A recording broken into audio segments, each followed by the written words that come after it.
आज है हमारा सेटेट इंग्लिश इंग्लिश का क्लास नंबर 4। ठीक है।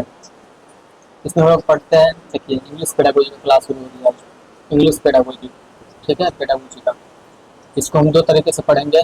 मतलब देखेंगे। फर्स्ट है अंडरस्टैंडिंग, दूसरा है tag words.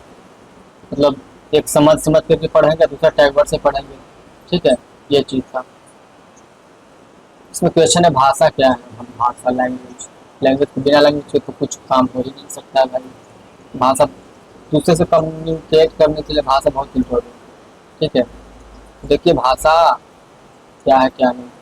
Language is a medium. Language is a medium through which one can express क्या चीज, express once idea, thought and feelings. मतलब भाषा एक माध्यम है, लैंग्वेज या मीडियम। भाषा एक माध्यम है जिसके द्वारा हम, ठीक है, एक्सप्रेस करते हैं, प्रकट करते हैं आइडिया, विचार, मतलब फीलिंग्स, ये सारी चीज़ें।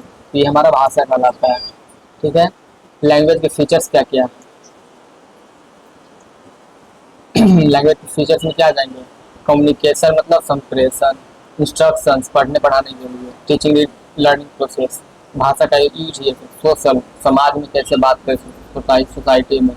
डायनेमिक, चेंजेबल है, इम्प्रूव हो सकती है। भाषा जो है क्या है इसका, चेंज हो सकती है, इम्प्रूव हो सकती है। तो ये चीज़ था बस। इसमें लैंग्वेज फीचर्स थी क्या है, मतलब टैग वर्ड है। मतलब जब भी एग्जाम में ये सारा चीज़ दिखाई देंगे, समझो ऐसे क्वेश्चन आते हैं कि निम्न में से कौन लैंग्वेज का फीचर्स है नहीं है। कम्युनिकेशन फीचर्स है, इंस्ट्रक्शन, सोशल और डायनेमिक। डायनेमिक का मतलब होता है, मान लीजिए आप आज से 200 साल पहले जाइए, उस समय की इंग्लिश और आज 2026 की इंग्लिश, 2026 की इंग्लिश में बहुत फर्क होती है। क्या होती है, दोनों में बहुत फर्क होती है। यानी कि ये चेंजेबल हुई है और इम्प्रूव भी हुई है। यानी कि डायनेमिक का मतलब ये होता है इम्प्रूव होना या चेंज होना। यानी कि जो लैंग्वेज है वो चेंज होती है, बढ़ते रहती है, बदलते रहती है। तो ये था चार तो टैगवर्ड था, कम्युनिकेशन, इंस्ट्रक्शन, सोशल और डायनेमिक। और है नीचे टैगवर्ड, जैसे में देखिए टोटल 7 टैगवर्ड दिए गए हैं यहाँ पे। यहाँ पे है यहाँ पे सिंबॉलिक, सांकेतिक, एबीसीडी भाषा ही है। स्ट्रक्चर जो हम लोग ग्रामर में पढ़ते हैं।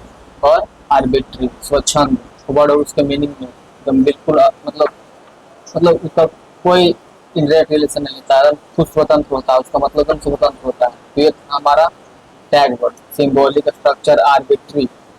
ठीक है। और था क्या, कम्युनिकेशन, इंस्ट्रक्शन, सोशल और डायनेमिक। ये था। इसका कुछ और है, और देखते हैं।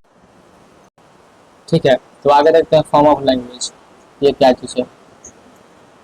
लैंग्वेज के प्रकार में 3 प्रकार के होते हैं। लैंग्वेज के प्रकार 3 प्रकार के, कौन कौन, ओरल, रिटन और साइन लैंग्वेज। ओरल मतलब मौखिक, रिटन मतलब लिखी, जो लिख करके होती है, और साइन लैंग्वेज मतलब पहचान करके। ठीक है। मतलब मतलब नेचुरल होती है, ये भी नेचुरल होती है। मतलब किसी को हम बुला रहे हैं तो ये साइन लैंग्वेज हुआ, ये नेचुरल है भाई, कोई बनाया थोड़ी है, मतलब हमेशा ऐसे ही नेचुरल है। इसका भी ग्रामर होता है। इसे हैंड गेस्चर भी करते हैं, हैंड से मतलब रिलेट करते हैं, फेस से एक्सप्रेशन करते हैं। ठीक है। डिफरेंट साइन लैंग्वेज बहुत सारे, कई सारे ऐसे ऐसे हैं। ठीक है, जो मतलब लैंग्वेज के प्रकार में आता है। तो ये थी हमारी।